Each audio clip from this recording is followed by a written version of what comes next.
Many are holding him out as Africa's unique gift to the world, an inestimable jewel. The second African, but the first sub-Saharan African to be at the helm of UN affairs, Annan became one of the most important ambassadors of the black race, probably coming second only to the venerable Nelson Mandela, former South African president.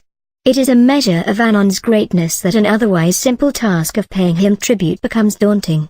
As a two-term global chief civil servant 1997 to 2007, he was conscientious, irrepressible, brilliant and empathetic. He was a quintessential peacemaker, preaching peace to countries with nuclear arsenals that can wipe out entire nations at the push of a button. The fact that such arsenals were and still are at the disposal of megalomaniacs parading as world leaders with elephantine egos made Annan's intrepidity more pronounced. But Annan's essence does not lie in the fact that he was a one-time UN scribe, because he was neither the first nor the only one. But he was arguably the most impactful, a force for good.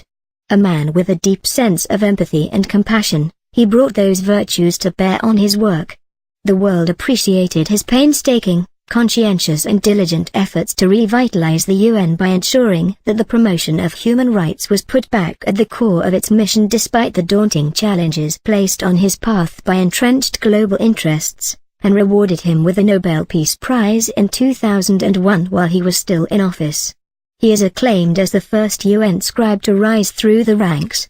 In the 1980s, he served in the global body's peacekeeping mission that supervised the truce between Israel and the Arab states in the Middle East, worked as a senior manager in the UN Joint Staff Pension Fund in New York, and as chief of personnel at the Office of the UN High Commissioner for Refugees in Geneva.